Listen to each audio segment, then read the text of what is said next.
Once Because you you stop signed. thinking of your politics as being about determining who's guilty and who's innocent, and Yes. being instead about organizing people to cooperate together to change Transforming society, freedom. yeah, then you're really free of sitting around trying to figure out who's in jail for good reasons and who's in jail for bad reasons. But the left is like this. The left is like the corner gossip who's determining, whether the floozy down the street is like a slut. Yeah, but how did this happen? I mean, this is because the left is not political. Why do you think I say it's dead?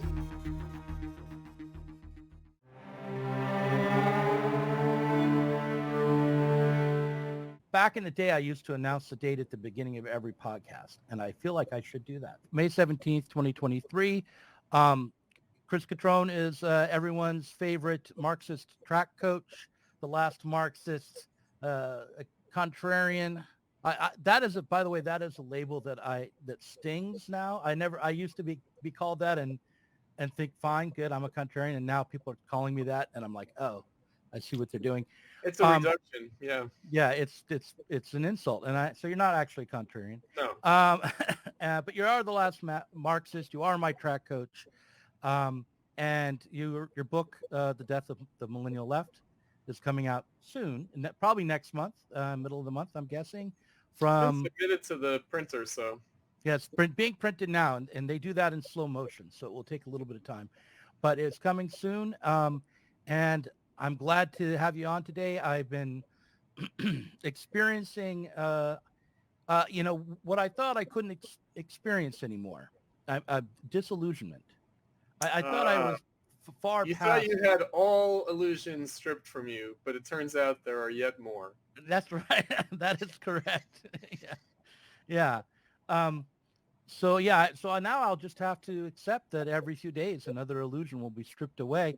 So what I wanted to ask you about, I've been going through your book again, trying to glean some insight from it to help me as I have all my illusions tossed aside.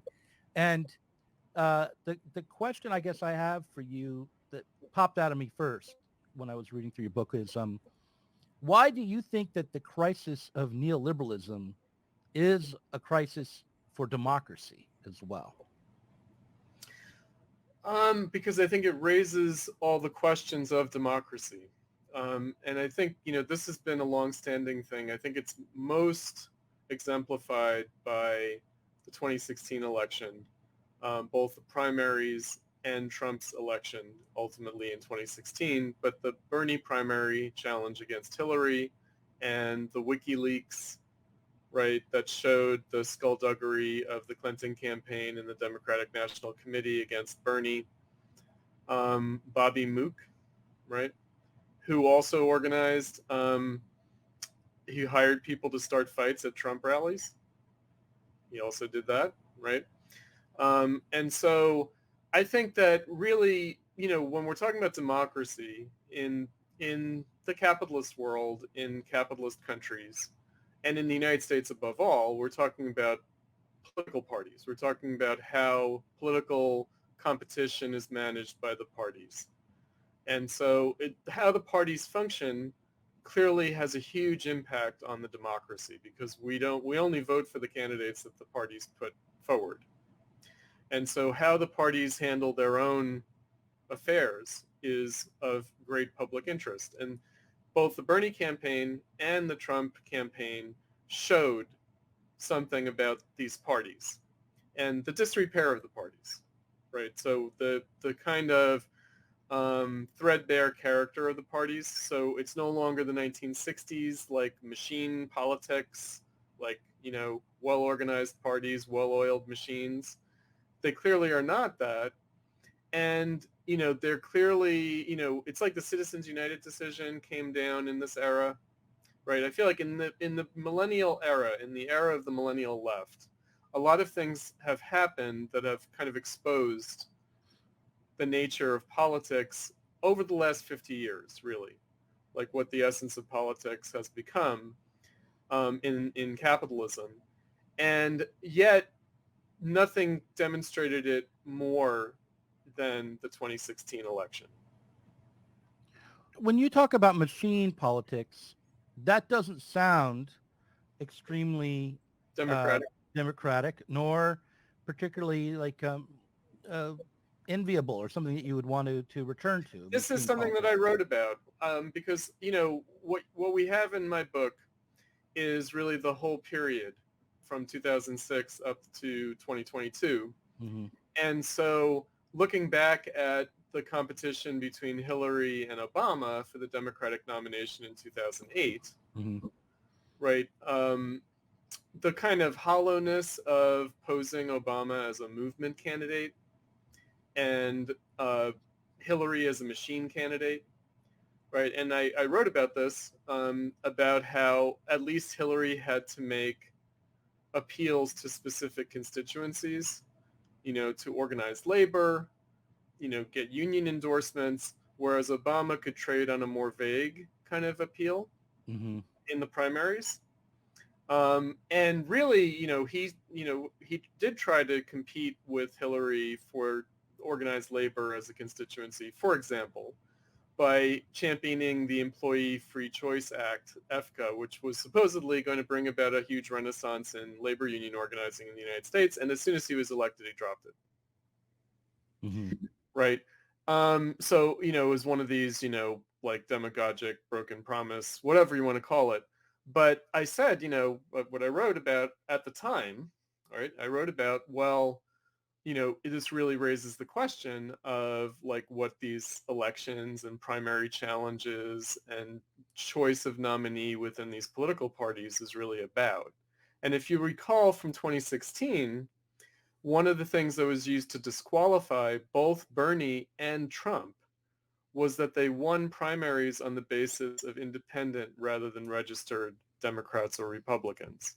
So the Hillary won the registered Democrats, Bernie won some of those, but also a lot of independents, and Trump also won the primaries on the basis of independents, and that meant that this wasn't really the choice of the party, right? So it's really a question like whether these machine politics parties of old were more democratic because they were more thoroughly organized as regards constituencies, and they had an internal political life that was more vibrant. In other words, now it's all about like fundraising for advertising, right? Like who Hmm. can beat you over the head more with TV commercials, and they're expensive. And so, in the Citizens United decision, as it turns out, right, um, Obama mastered the art of small scale, like crowdfunding donations, which also benefited Bernie, right? Bernie was Hmm. also the master of that. And also Trump didn't do poorly with that either, Hmm. right? And so that was one of the effects of the Citizens United decision, is to open up, right, campaign contribution, fundraising, donations. And it turns out, so the Democrats were like, oh, this is the end of the world for us, the Citizens United decision. But it turns out they've done very well with it. And that, again, but then so what do we make of that? Do we make of that small scale donation is an indicator of greater democratic participation? I wouldn't Well, say I mean, that, right? But what it's I'm a funny thing. just to kind of reiterate what you're saying here, like the machine approach to politics is an approach where what you're doing is you're doing politics to gain support of constituents, which are themselves Organized. directed and organized through civil society organizations like unions or churches or Community you know organizations. the Yeah. variety of maybe the Yeah. you know uh, all sorts of clubs around business and um, and NGOs. NGOs. Yeah. So like you're being directed by someone in authority within an institution, civil society institution that you're a part of, on how you should vote. Those institutions can't really guarantee votes, but they can have a huge impact. They can sway a lot of votes, This is and the that big scandal of the Trump candidacy and election, is that unions officially endorsed Hillary, and Biden, but then the membership sometimes voted for Trump instead. Then on the other side, the other approach, and I hear about this sometimes. I've been hearing about this for in a variety of ways my whole life. And I remember watching a documentary about Edward Bernays Mm. and the way in which political candidates were turned into commodities Yes. in the middle of the 20th century, and like the Ike campaign being one of the first, Oh the yeah, Eisenhower that's campaign right. being the Yep. first one to create advertising for their candidate in the same way you would make advertising for Campbell's soup. Of course, Eisenhower exemplified that because it was like the Republicans, how could they take advantage of an unpopular president, namely Truman? Mm-hmm. And why was Truman unpopular? The Korean War. Mm-hmm. Right? Mm-hmm. And so, how do you take advantage of that? Well, they looked around and they were like, none of our politicians are going to fit the bill. So it's got to be I like Ike. It's got to be basically a Democrat, Eisenhower. Mm-hmm. A non-political person, a general, a war hero, right? And that it's a perfect example of that, right? In terms of, we just need, a front man for our policies. The policies are going to be whatever they are, the same, but, right?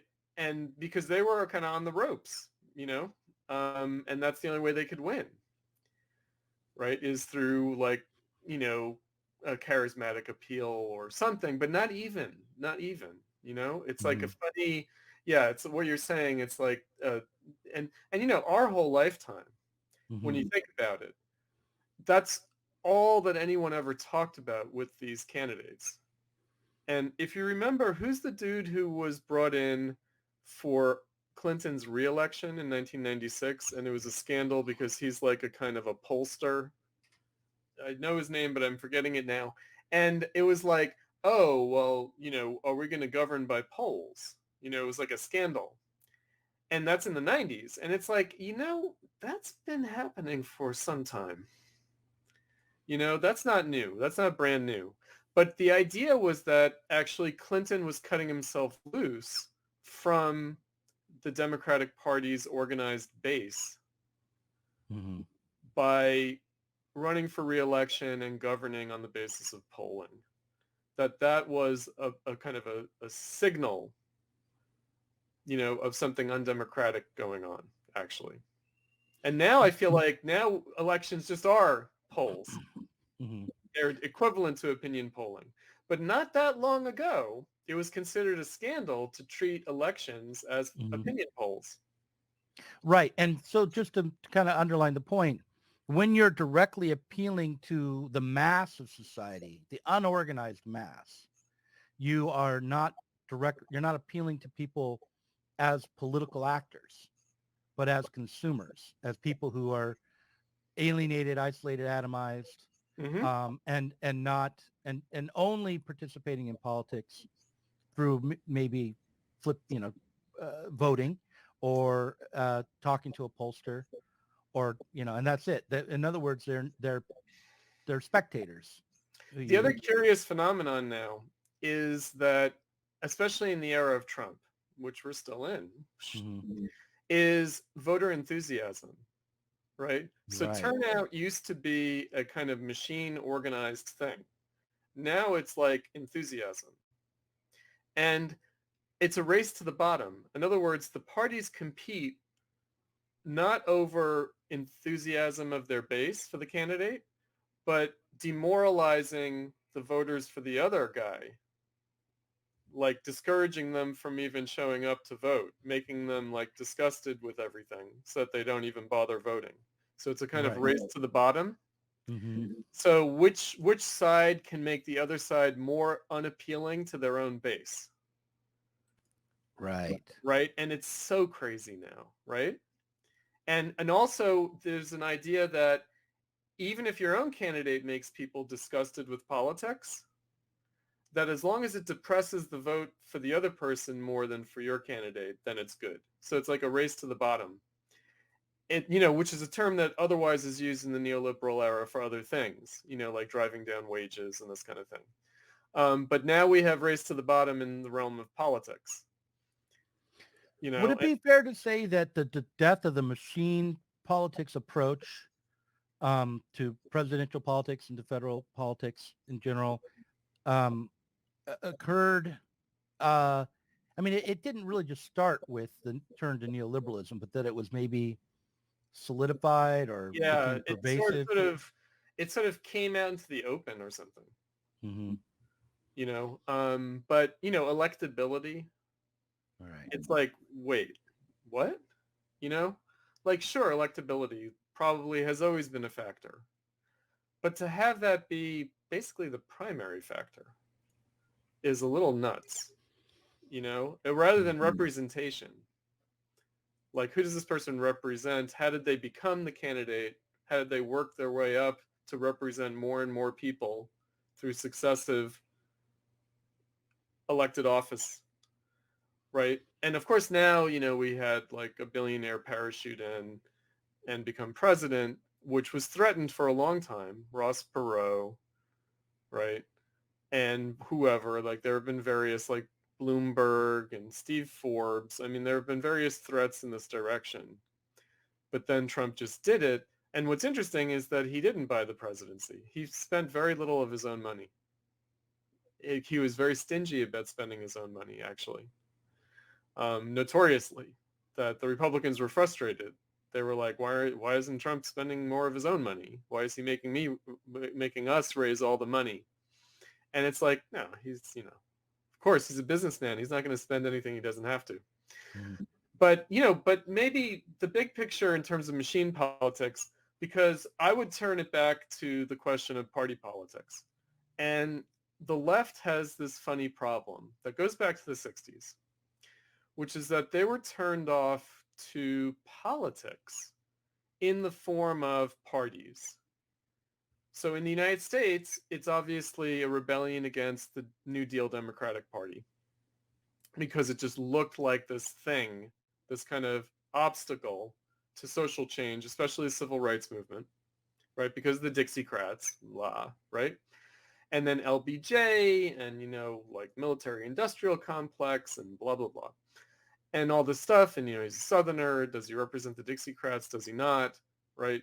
All this stuff contemporaneous with in Europe, but also in the United States. Disenchantment with the old communist parties, disenchantment with the Stalinist parties.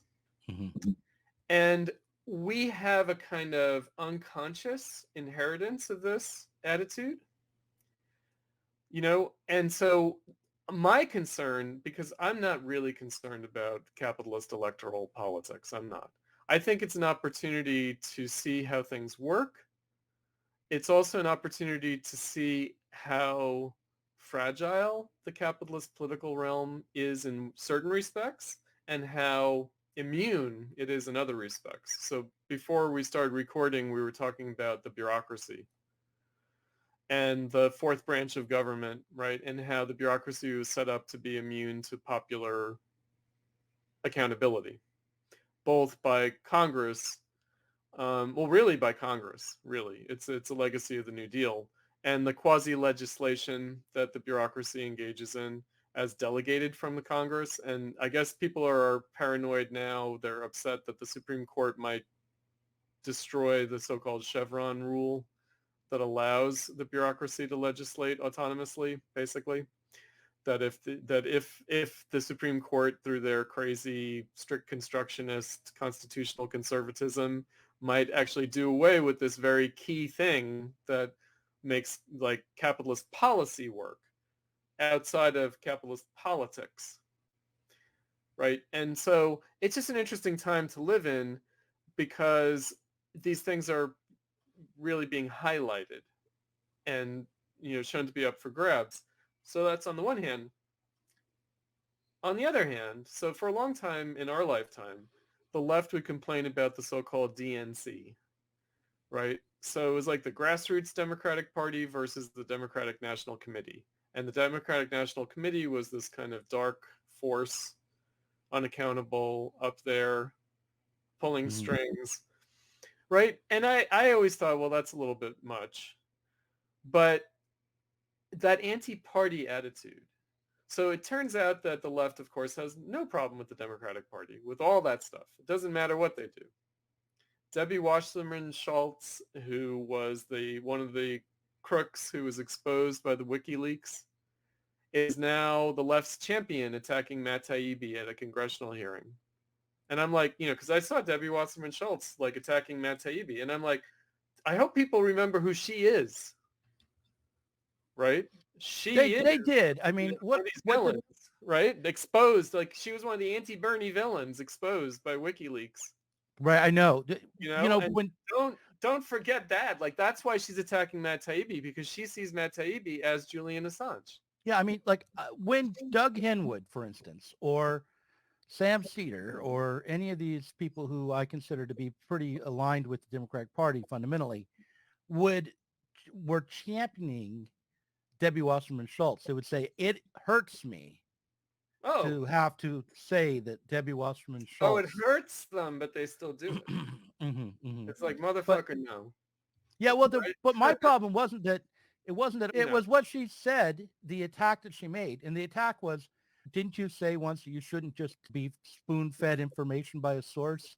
And his response was, well, yes, that's always a problem when you have a source. It's always going to be motivated, and so you have to validate and you make judgments, and you have to do what's in the public interest. But the story important.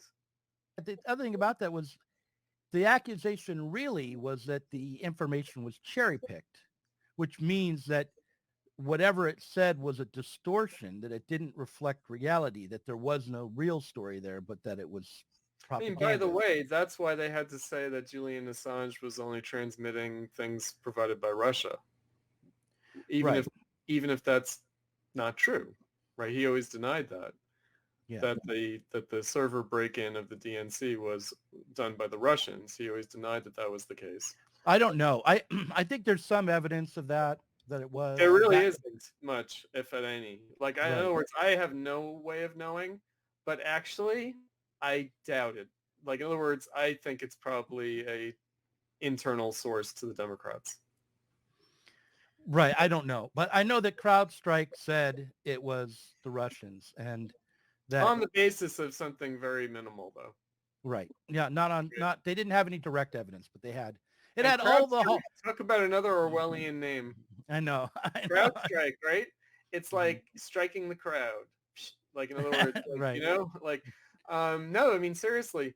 And, so to my mind, but again, this whole like Russia thing, and, which is nuts and which is back. I mean, we mentioned that when we first got on together, the Durham report. Mm-hmm. Can people just admit it? The whole thing was a fucking hoax, that there's nothing to it. That it is what Trump says it is. It's a Russia collusion hoax. It's a total fabrication, no basis whatsoever. Well, and here's the talking points from the Democratic Party and the Democratic Party's radical left-wing representatives. Okay, here's what you're going to so-called radical or progressive left representatives. They're going to say, in fact, the Durham report says that the FBI was correct to investigate the original tip. Okay. And so they in fact, the Durham report supports the investigation. All right. Right. This is doublespeak. This is the art of doublespeak perfected. Yeah, I know. But what the report says is they had an initial tip. They should have looked into it far enough to recognize that there was no basis behind it and not created a full-blown investigation based on that original tip. Except it was coordinated with the people in the FBI. It's not like anyone made a decision. The decision was already made that this tip is going to be provided in order for us to have to follow it up. But right? From a pre-done. It wasn't like, a tip just comes in and we investigate it. They knew ahead of time, a tip is going to come in. Yeah, but demonstrating that collusion was, happened. I'm not sure if the Durham report gets that far, but I know that if you just call it like balls or strikes, you just say, what are the rules? How do you handle a tip? What are the steps to verify? Well, you know how you handle a tip, Doug, which is that like anybody can call up the FBI and say my Muslim neighbor is a terrorist, and they'll follow up on it. Right. Right, but then they'll find out. the rules are like incredibly lax, right? In other words, Right, I there's know, no but reason look, whatsoever. but the point is that the FBI, when they follow up on a reported crime or reported incident, should try to validate the source and determine whether it has substance. And according to the Durham report, no such effort was really made to validate the tip. But right, it was only just presumed. I think we should assume that the police state is in the business of making up crimes. In other words, we should Oh, we assume, know that. I mean, that, I right, mean, we know that. right? So we should just assume that. And then the question is, what recourse do you have against it? Right, And the recourse that you have against it is in court, basically. And right. that's where, like Flynn and Manafort, you know, whatever they might have done, they were probably unjustly prosecuted, right? I mean, so then it becomes a matter of showing, oh, look, it's rigged in court too, Right. right? But my original point was just to bring up the fact that what the You're not radical going to be able left to is, prevent the police from making up shit. They're going to be oh, I doing that know, all but the time.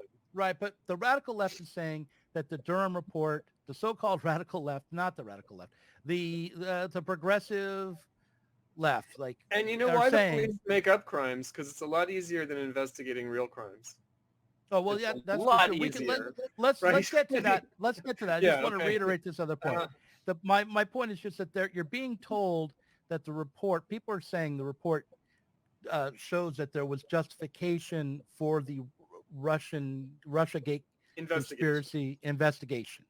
And what it actually demonstrates is that based on that there was a mishandling of the initial report, and that initial report should have been looked into in order to discredit it and not to waste time and disparage the sitting president of the United States with Which is, a of course, hoax of an that's not even investigation. really the thing either. In other words, like,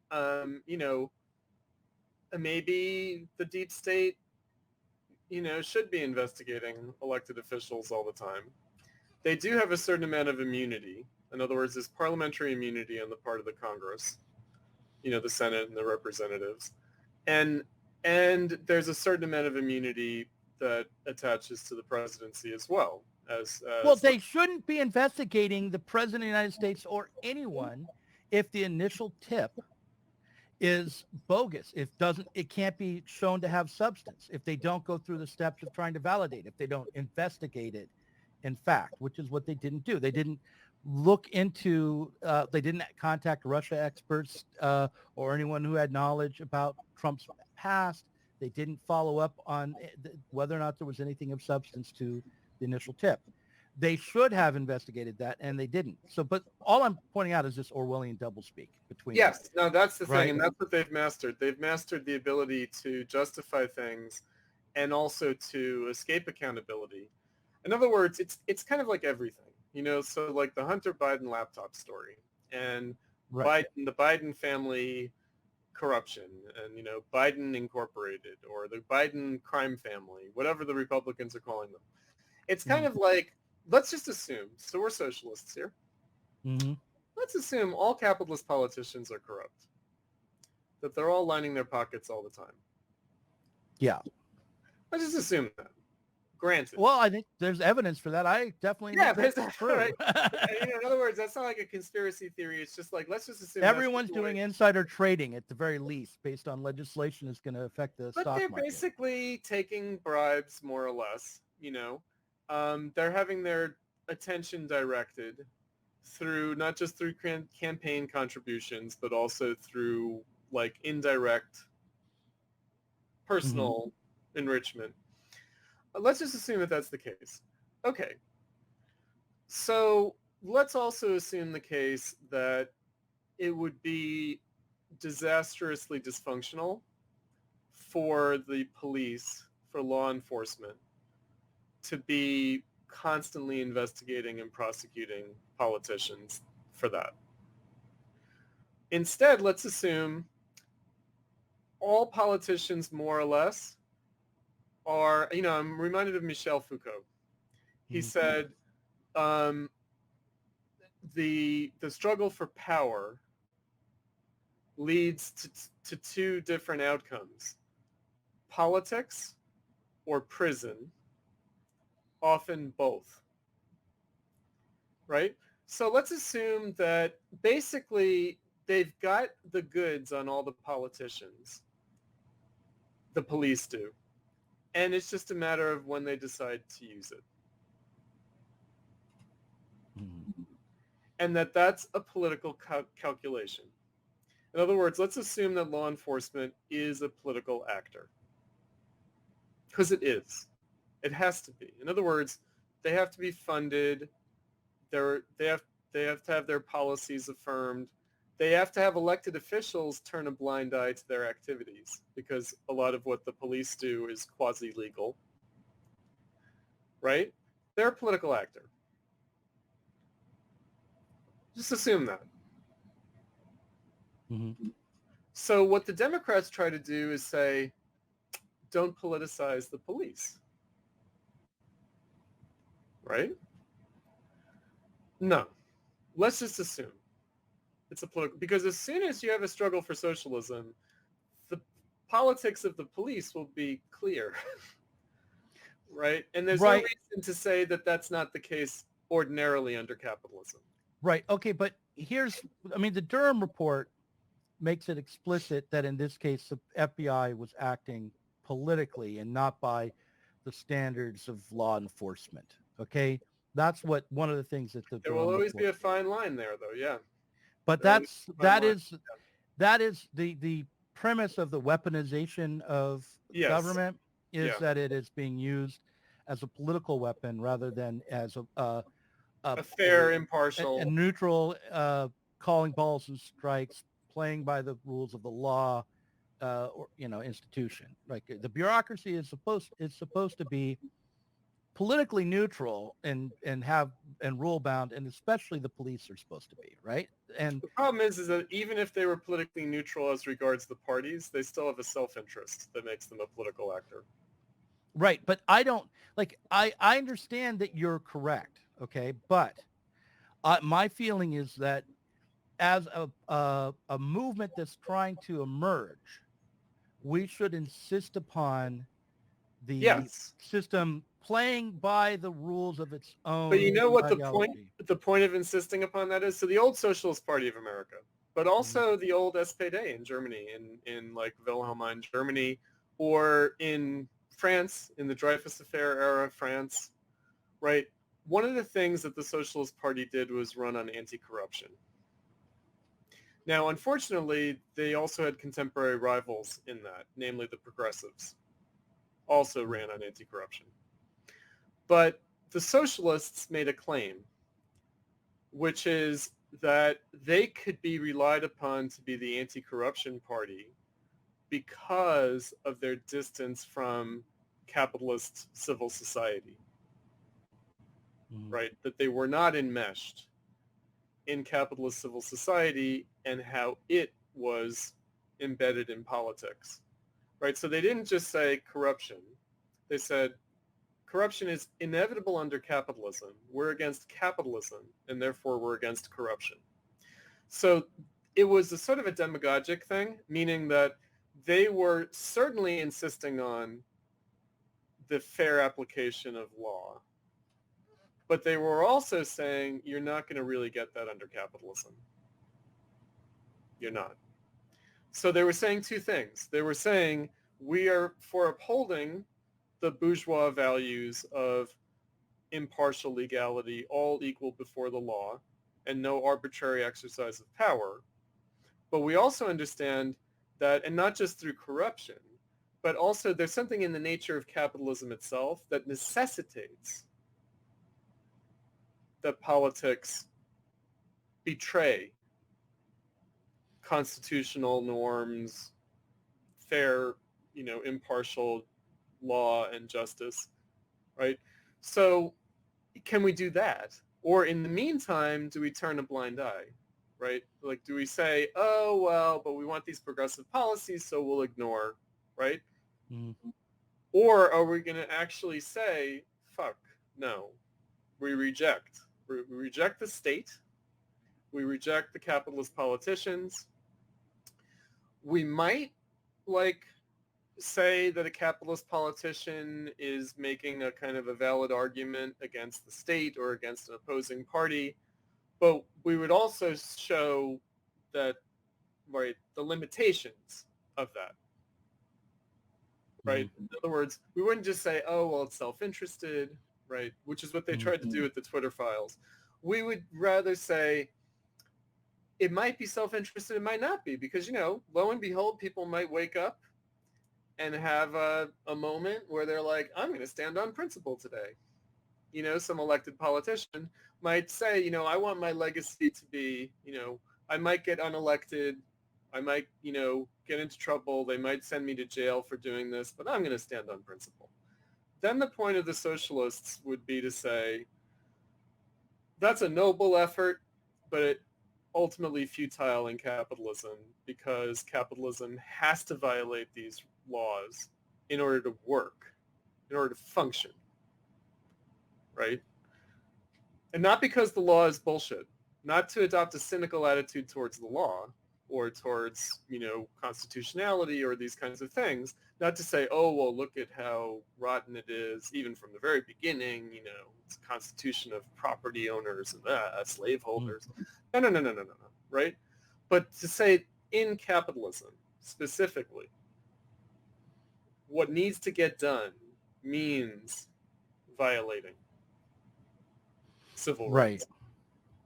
Yep. Okay. So when I try to move people to be concerned about what I'm looking at as the death of the First Amendment, you know, the dissolution of the Bill of Rights and certainly the death of the First Amendment.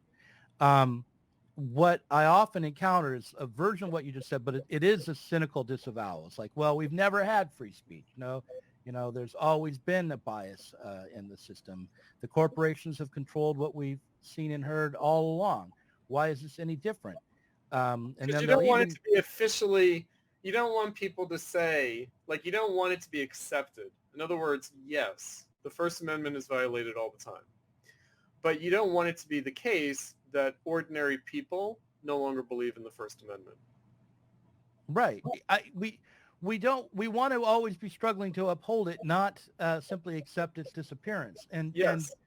And also when it comes to people will talk about Chomsky's propaganda model from manufacturing consent, and I'll say, well, what I think people fail to recognize is that he was The pointing point of his to, argument. yeah, right. He The was point pointing of to his the way argument, right. was that corporations, in effect, systematically, for institutional reasons, end up producing propaganda and censoring dissident voices without there needing to be state intervention. But that didn't mean that there wasn't still, and even Chomsky would have said at the time, a relatively more freedom in the United States under the First Amendment for alternative voices to be heard and for new movements to pop up because there was no direct state censorship than there would be now when there is direct state censorship. And, so like, but the whole point is Well, we it's really, use you know what it there's this danger today of using a radical critique to disavow the obvious. This like, So oh, you know we've what always, the real chink in the armor is, what? right? So when did Chomsky publish Manufacturing Consent? 1988. Okay. So what has happened since then? Yeah, Hate speech. exactly. Hate speech. Hate speech. Right. Hate crimes. That's the undoing of it all. I mean, because basically the left has decided, it's all well and good, capitalist manipulation of the media, yeah, we know all that. But we want people prosecuted for hate speech. Well, under the First Amendment, hate speech is still, even today, legal speech. You cannot be jailed for hate speech. You can be jailed with additional penalties for a hate crime. What but happened was, yes, but what happened recently that I heard of, because the other thing is that we're living in an era of activist prosecutors at both the local and the federal level. who are basically, and this is coming out in the Alvin Bragg prosecution of Trump, novel legal theories of application of the law, new ways of applying the law. They're pushing the envelope. So at my brother's children's high school on Long Island, there was a so-called racial incident in which the predominantly white home team in a basketball game was playing against a predominantly black team from another district. And evidently the students engaged in some kind of rallying for their own side against the visiting predominantly black team, where they were like whooping, right? But this was turned into, they were barking at the black players like dogs. It is being investigated as a federal hate crime. Wow. Yes, this is happening. Right? Wow. So teenagers can't even be whatever, right? And it's actually being taken up by federal authorities, prosecutors. Yes, this is happening. Now, wait a minute. Given that the speech itself is not criminal. It's racial harassment. Oh, it's harassment. Yes. Harassment. Making a hostile work environment is what they're claiming? Not a work environment. These are students. Right. Right. So harassment usually... It's not clear. It's not clear how this would apply, but basically it's being turned into an act rather than speech. Yeah, but it doesn't... It is not an act. It doesn't... by the standard that the Supreme Court has historically taken in interpreting the First Amendment. A civil rights violation in the sense of, denying access to people on racially discriminated. Oh, okay. So it was creating a hostile environment in the gymnasium and making it in a public space. For them to continue to play. Yes. And it was all right. So it's stretching it though. Wouldn't they have had to at least have left the game and stopped playing for that to be? And they might have. I don't recall right now the exact details, but that might have happened. And so, but the investigation is the punishment. Right. Of course. Lawfare. Right. Were they losing? Was the black team losing? I don't think it was anything like that. I think it was just whatever. Right. And it might even have been, it might have had a racial dimension to it. Right. I'm sure it did in some way. Right. I'm sure. But a crime? The state? Right. No. Right. Yeah. No. Give me a fucking break. And again, like I'm now going to be called an apologist for racism. Fuck. In other words, the point being, the state is going to police attitudes in the population. Right. Obviously, that can't, that cannot be tolerated. But look, you cannot allow the state to have that kind of power. But look, that's where we're going, right? In other words, whether it's like LGBTQ stuff, women, right? Yeah, but and the other thing, it isn't actually where we're going because they're never going to control everyone's attitude. All that you're doing, all you're doing is handing the state a weapon to use against dissidents and other political organizing. It's not like they're going to be able to wipe out racist attitudes. They're not going to be able to. That's why. I mean, look, I am like against racism, of course, and sexism and homophobia and transphobia. I think everyone should be treated decently, but I also know the police are not going to save me from a homophobic attack. They're not. No, but they would be glad to use a homophobic attack against you to, justify increasing police powers of surveillance and violence. Absolutely. Exactly. Yeah. And so I just feel like, again, but this is what people, they reduce it to the level of, but do you support this act being punished? And it's like, actually, it matters who is doing these things. In other words, like, I kind of feel like you don't want to give the state, the capitalist state, this power. And of course, for them, they're like, well, then who would you give that power to? Well, Right? you know what? How about this? The punishment will be slow and social and, based on interpersonal relationships and job prospects and lessons learned and life. And Yeah, rather life. than, yeah, Right. Life. And those kids again, will have to in 10 years look back and say to themselves, gee, I was part of a mob that was barking at because the other black point is that, basketball players, if they were in fact doing yeah, that. and I'm not even sure that it should have gotten any media attention, right? So then these kids Certainly are probably not. I going to mean, be blacklisted, for employment, right? And the Democrats are into this stuff. They're into like canceling people, right? They're into saying 30 years ago you said something on social media when you were in high school, and now you're going to be canceled, right? They love that, right? That is bad enough. And then, of course, the state, it just is one step further.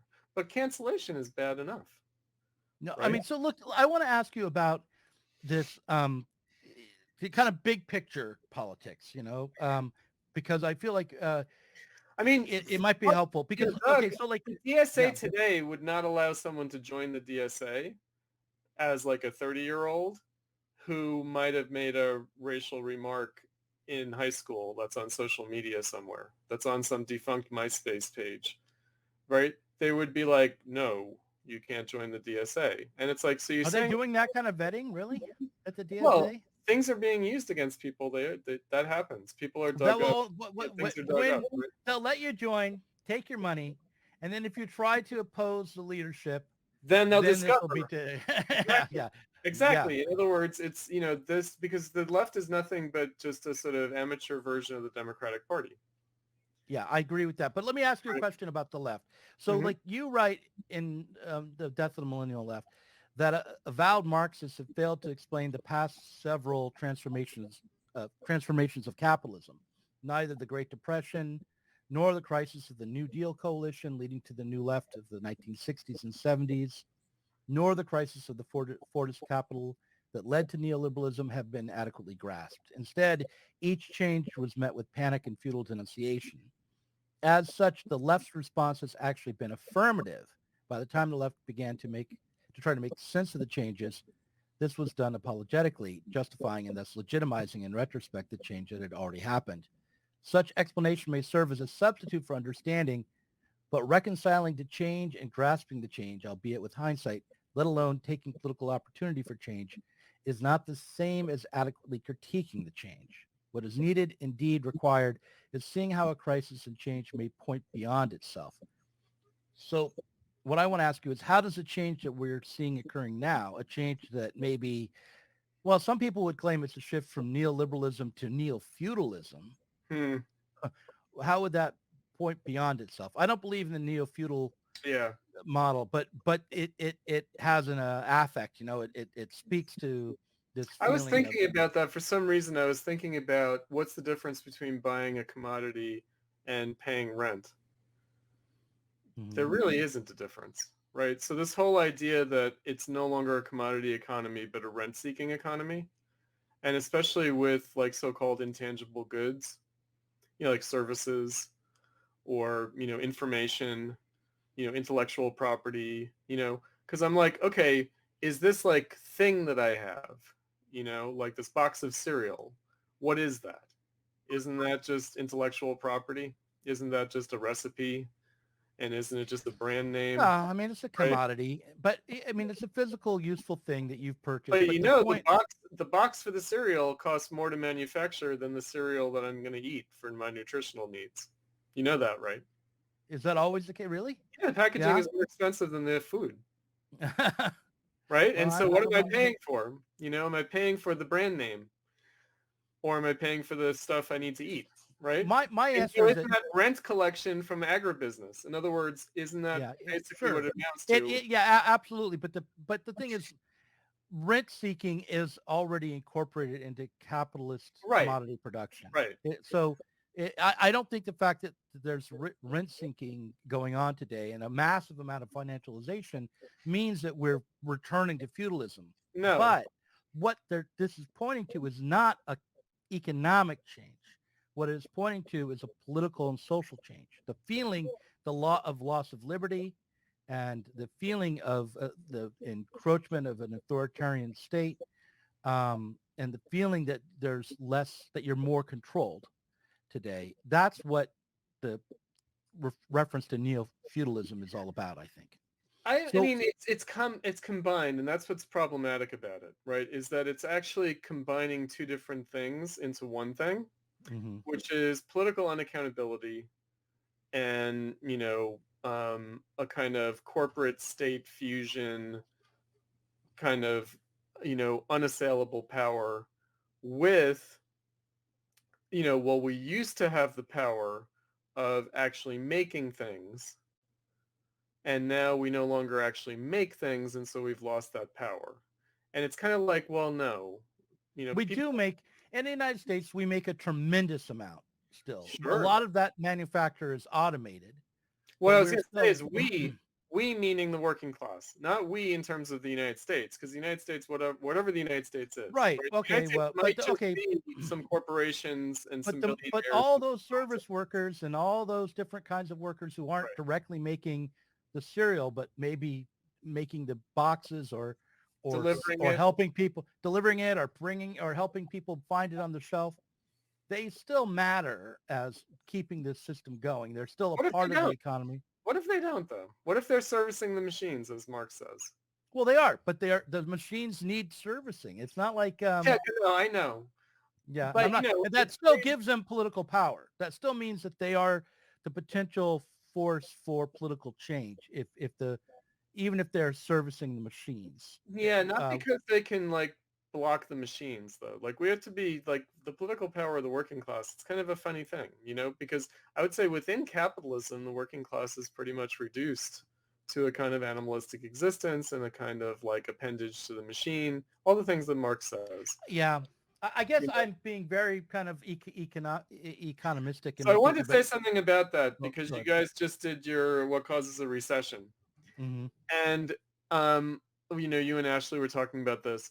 And I kind of feel like some basic things are being left out that I associate with people who I otherwise would not trust with teaching kids Marx, David Harvey, Hmm. right?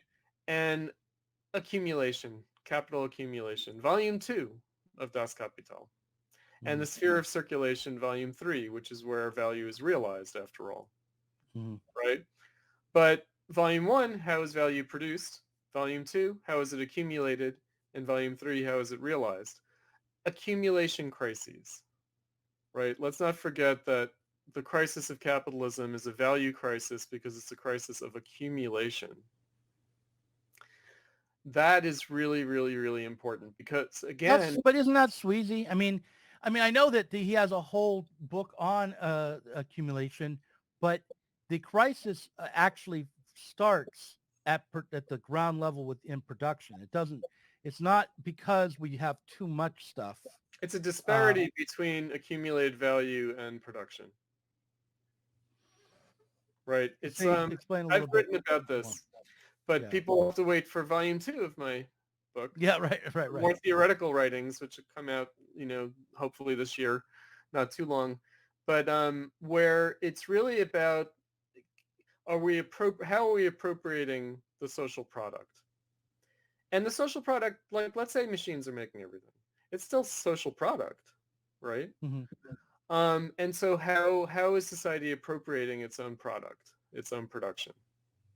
And that's where there's a disparity, right? And that's where what's being produced at the level of value is labor, but there's a disparity between that and the material goods, right? There's a disparity between exchange value and use value. So there isn't this kind of happy dialectic in which social value is worked out between what people use and how they exchange these useful things, that those things are being driven apart, and that an accumulation crisis is a demonstration of the disparity between what's produced and how society appropriates that production. And that's why it's all bubbles in which value disappears, but then is reconstituted. Like, like fictitious value is revealed and then real value is supposedly reconstituted, right? But the point is not like real value or something, right? The point is that we don't need this way of measuring social wealth anymore. And therefore, we don't need to be dominated by the needs of accumulation, right? And I feel like you guys were getting into underconsumption theory and this kind of thing.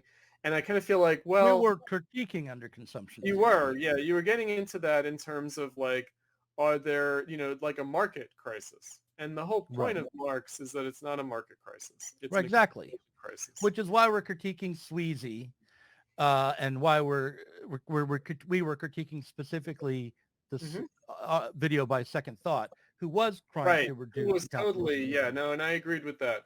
Because I was a little bit flabbergasted by that clip. I was like, oh, really? This like guy's reaching 1.5 million. That's Zoomers, why he's reaching 1.5 million. So that's because people can understand that. Right. And it's like, no, there's a deeper problem here. And I'll just say one last thing on that front, which is Malthus. Malthus was right. Oh, about overpopulation. In other words, an accumulation crisis in the form of accumulated human beings. A crisis of overproduction means overproduction of labor, overproduction of human beings. So Marx's point is not that Malthus is wrong. Malthus is right, but he doesn't know why he's right. Right? So Malthus thinks technology and population are always out of sync, and that this has been true forever. Right? And Marx is saying, no, this is something specific to the industrial era of capitalism. Right? Malthus is correct. He's right. Yeah, right. He doesn't know why he's right. Yeah, right. But the point of you guys are turning it into, oh, well, it's humans as mouths to feed versus hands to build things. And it's like, we don't need so many hands to build things. We don't. That's the whole point. In other words, like, this society doesn't need this number of people. It doesn't mean that there are too many people. It does not mean that. But it does mean as long as we are in this value system, bourgeois society, working for a living, the work ethic, right, that there's going to be a problem. Listen, Ashley and I are both breeders, okay? So we want to justify. No, I know you're not. I know it's not about that, but I'm just saying that you don't have to, like, it's kind of like there are different levels, right? So I would say that when AOC says it's irresponsible to have children, look at the environment, under capitalism, she might be right. She might be right about that. Under capitalism, right? So the danger for me is you can't argue against these things because then it's going to be like this or that capitalism. Like, do we like high consumption capitalism or do we like austerity capitalism? And it's kind of like, actually, we don't want either of those things. We don't want, like, high consumption capitalism. Like, what was the other thing? Can 8 billion people all have 4K flat screen TVs? They probably can. That's probably not a problem at all. Right? But, it's sort of like once you're in that domain of like, do you support everyone having a car and having a 4K TV or 4K TVs or not? You've kind of lost the whole plot, No, I totally agree with you. So when you take on these questions or critiques of what you're saying, you often inadvertently take up the framing of them with it. And what I wanted to say to that was, look, we can create a world that isn't reducible to 4K TVs. We can imagine. We can have a qualitative change in technology where you don't need a 4K TV. We can imagine a way in which we could communicate and be entertained that would be far superior to a 4K TV, And they might find some way of, in capitalism, plugging into our brain so that we don't have to make these big pieces of plastic. Oh, I fucking hope not. Not anytime soon. Because Well, as soon as they do that, some nonprofit check it dweeb out, is going to Doug, be though. like editing my thoughts, No, you but know? check it out, Doug. We're more likely to get that than we are to get socialism at this point, especially if the left continues to do what it's doing, which is be abject, craven slaves, bootlickers of the Democrats. Right. Right. Let me You ask know? you that. Let me just repeat the question I asked, the very last part of Okay. it, which is, how does the change that is occurring now, a change that we might say is a shift from the old neoliberalism to a more, let's just call it the bureaucratic control society or something like that, not neo-feudalism, but leave the economic claims out of it. How does that point to an opportunity for the left that we're missing? How, that So we were just teaching in Platypus in the reading group, Friedrich Pollock's State Capitalism, Its Possibilities and Limitations, the Notorious, right? And basically what he was saying is, he wasn't saying, the market doesn't exist anymore or it's not capitalism. He was saying, let's for a second consider, what if, right? Everything is now bureaucratically managed and controlled by the state, right? And that basically now he says, democratic state capitalism and totalitarian state capitalism, right? He basically says totalitarian state capitalism, it's very optimistic actually, Pollock.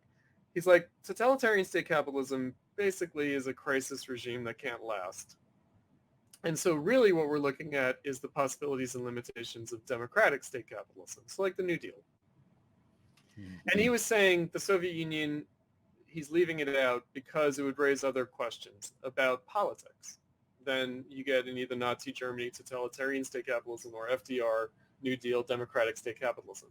So what he said is basically, well, in democratic state capitalism, the state still has to appeal to the population. It still has to justify itself to whatever minimal extent. Right? So that's the realm. And so what he said was that the contradiction of capitalism will manifest there because it's the purpose of production then.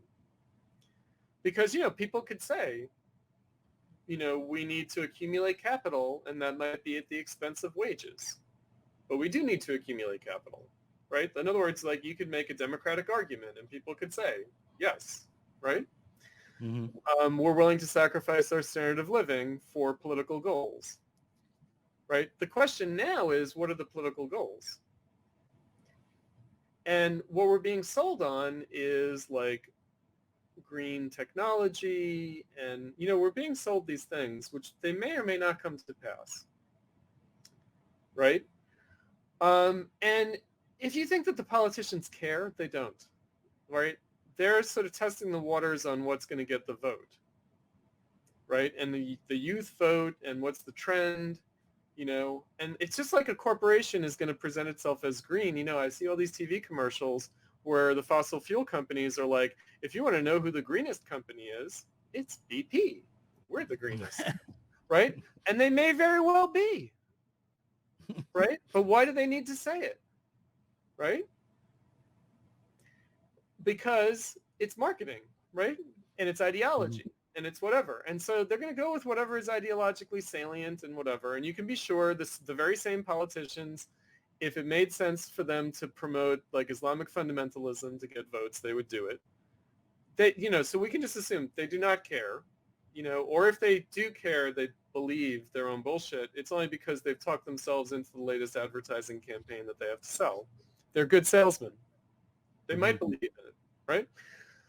So, but the people, what do the people want? And what is the arena? Like, what are we choosing here? What is being put in the realm of choice and what's not in the realm of choice? What's outside the realm of choice? So like, I know that you've been very exercised about the Ukraine war. And the Ukraine war is obviously like miserable, and it might even be risky. I don't think that it's particularly apocalyptic. I don't. I think that Putin's a lot of bluster, really. And I think that it's more like warfare and capitalism, and warfare and capitalism the way the United States has always done it, which is statistical, which is that they've like they plotted out a statistical chart about like if we spend this amount of money and expend this much ammunition, and after so many months or years we prevail, right? It's like what they did in World War II, what they tried to do in Korea and Vietnam. Didn't work out too well in those two cases. Worked in World War II pretty much. And they're just doing that, it's like a statistical war of attrition in which they're, doing what they're doing, and, they're like pruning back the Russian state so that it doesn't like invade its neighbors and whatever. It's miserable, right? The question is, can we vote on that? Yeah, good question. No, we're No, not going to we vote. can't. Well, Right. you know what? We're about to see. See. Right. Yeah, and here's the problem, and we're not really allowed to vote on it because, after all, if you vote against this bureaucratic policy that just has to happen, there's a foreign policy establishment consensus, we just have to do this, that if you're against that, then you must be like in the pocket of a Russian oligarch. Right. Or, a MAGA racist. And that is Same what difference, I guess, because the right. idea is that MAGA racism was the product of Russia manipulation anyway. But now we know it wasn't, okay?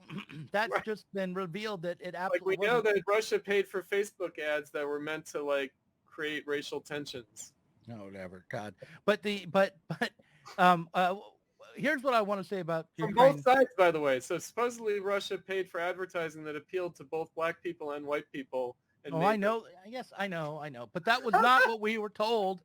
Right. That is not a threat to national security that requires not only that we waste all this money on a Russiagate conspiracy investigation, but also the Department of Homeland Security being told, though, declares you can't raise that. Declares all of the national infrastructure around elections, which, by the way, is everything. That's everything. That's all of the telecommunications industry. Mm-hmm. That's all the roads. That's everything. All of it has to do with the election. Anything involved with casting a vote, which pretty much is everything. The water you drink, you can't cast a vote unless you're drinking water. Right, exactly. Yeah, so, right. Yeah, right. So they just declared control and at least jurisdiction over all of this, everything in our national economy and everyday lives, including the newspapers we read. But or the Doug, isn't the point of your existence to vote for the Democrats? Well, not anymore. No, and you know what? I never did. I never ever did. MAGA Republican? I know. What are you, a fascist? I've only voted for Democrats twice at the presidential level, and I regretted it both times, terribly. This time more than ever, but because he won. I want to say this about Ukraine, okay, and the situation in Ukraine. Like, I grew up in the Cold War. I was born towards the tail end of the Cold War. I grew up with it. I know it.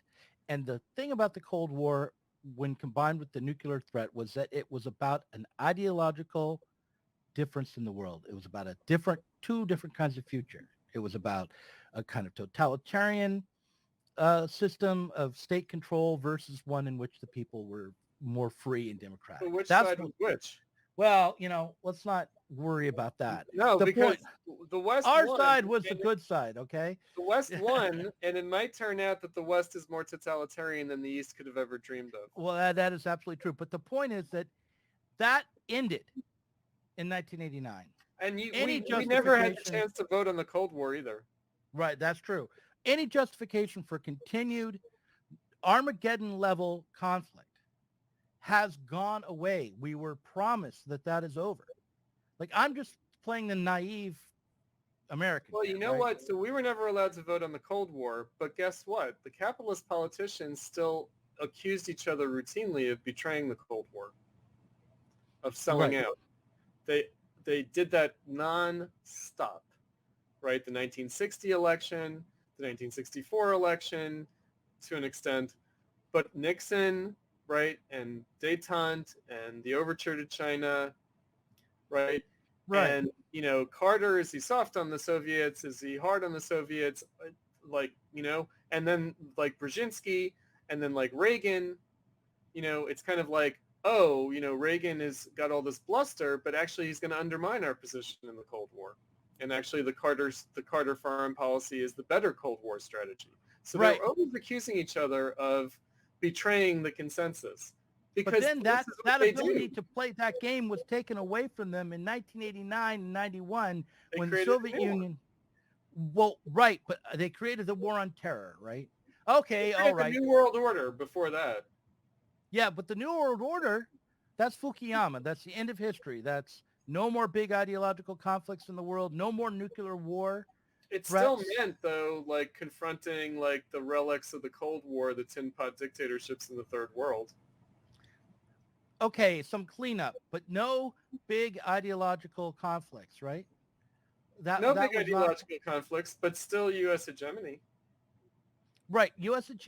Fine. Look, I'm just saying they are now asking all Americans to accept the threat of nuclear annihilation over what? There's no big ideological conflict in the world. This But is what, even Bernie supports the Ukraine policy.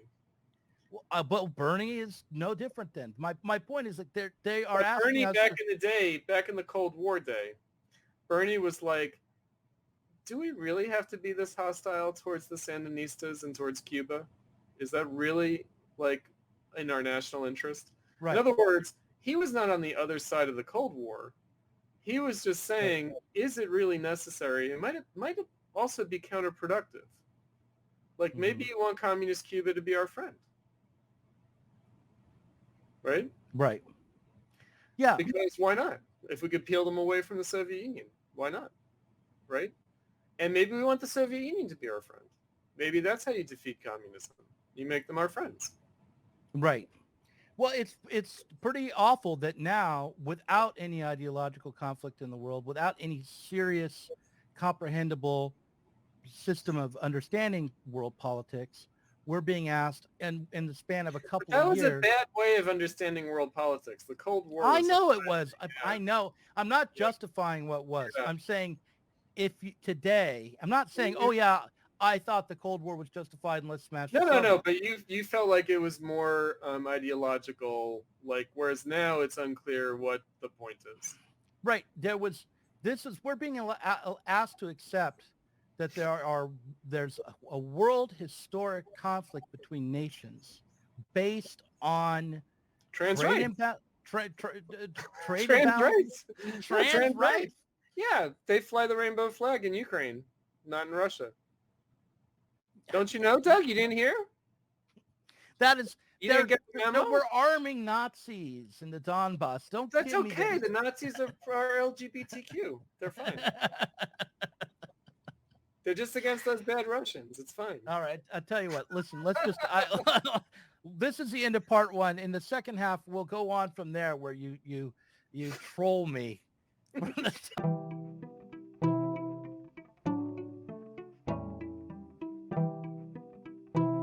If you enjoyed this conversation, please do consider supporting us on Patreon.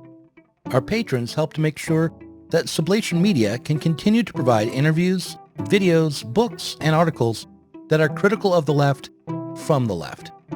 If you are tired of remaining stuck within bourgeois ideologies and politics, help us sublate them both.